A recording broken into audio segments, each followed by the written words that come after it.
Alright, hey guys, I just wanted to do another try to keep a quick video of these. I was really excited about these so much. I bought me an ebony one just because I wanted to check out the ebony. You know, I had originally thought when I did this with Bill Howard that I would go with a wood, but he really wanted to himself so bad that I let him have it, and I wanted the green linen when he offered it because that was really my first love, and I was really glad that I did get that. I guess if there's anything I didn't care for, well, I can't say I didn't care for it. I love it, but I wish it was, the writing on the blade's a little too big. I wish that it was, in second thought, you know, hindsight, I kind of wish we had done it just real small, like right up here under this, just kind of, you know, not just almost like Gene Basket does his, you know, where it's just tiny, because that's just too much ego for me. But that's just me. But I got out these others because these are old classics that I have always loved as well, and I wasn't happy looking at what was going on with this model. It used to be you could get a quality Electricians and even the Camelists when they were offered in these handles. The finish was good. I mean, when you opened it and you closed it, these were flush. It was comfortable. And these were certainly comfortable. You didn't see them very much, and a lot of people didn't really like these, I guess, but they ate right through a pocket. You know, this is the Gerber, the PK3. You don't see it a whole lot at all, but it was a flawless folder as far as function, and it had everything as far as the stuff that the others had.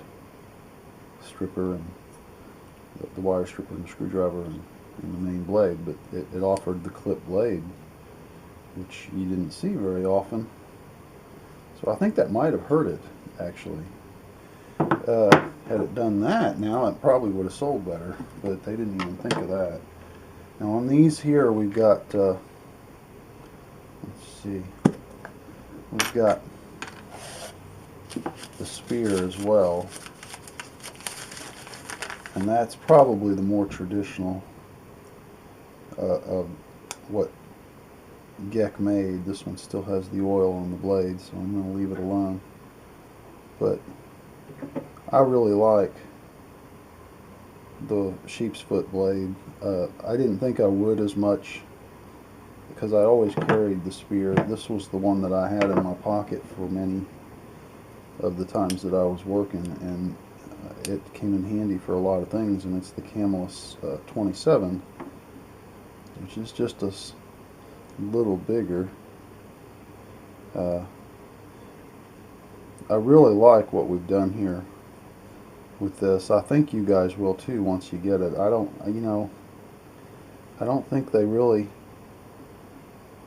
missed much. It's got everything these others have, and the stuff that nobody liked, that when we asked people and we got feedback, the things that people told me before I talked to Bill and the things that I talked to Bill about while we were interviewing people, including electricians. You know, one of the things they didn't like was this nonsense. How many of them had to ding their blades with the story I heard after each interview of people that had done that they could do without that, especially after spending hours on a good edge. The other thing a lot of them didn't like was getting one that they thought was a nice finish that they'd read reviews on, and it had little pokey things that tore pockets and cut holes and poked holes in pockets, which made it so that it eventually poked clean through. These sometimes were reported to poke also if they were put too close to the edge, which this one was.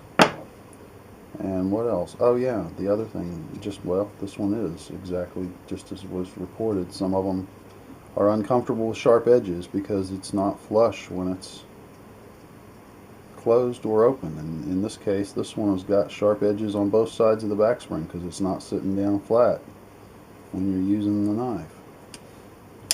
And, oh God, I almost hate to open this thing again. It's a real nail puller, man. This thing is a bear. And gone are those days.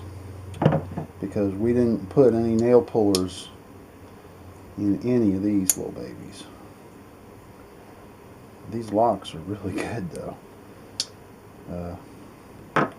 But yeah, and the locks are steel, they're not brass. Beautiful blade. That's not flush. That's not flush either. So it's got sharp edges on both springs, plastic Delrin-like handles.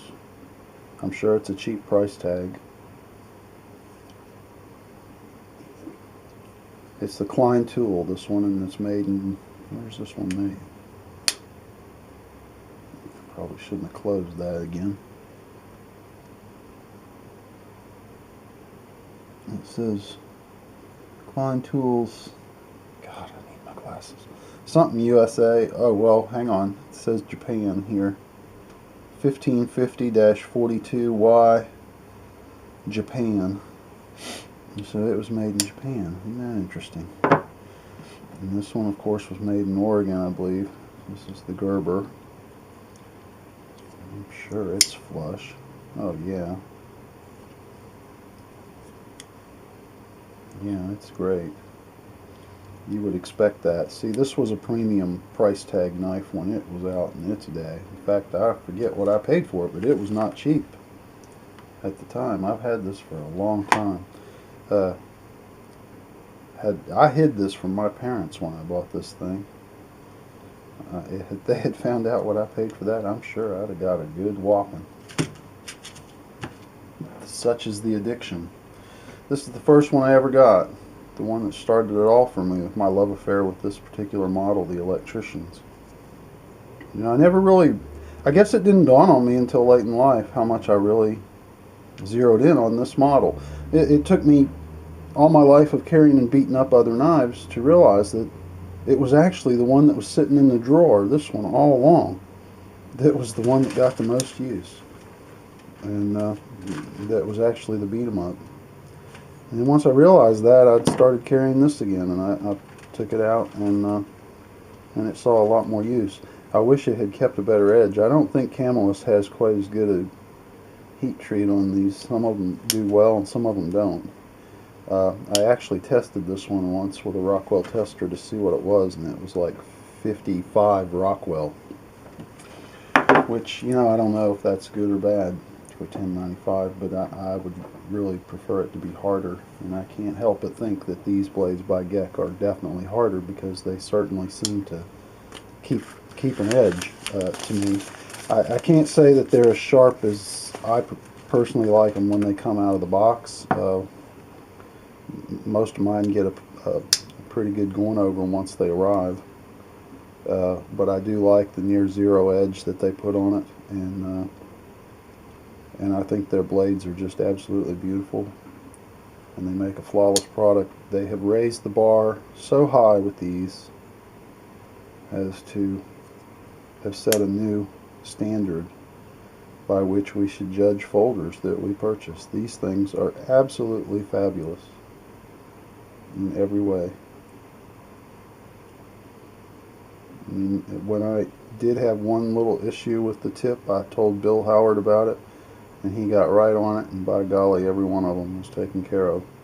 And in as fast a time period as you could possibly have imagined.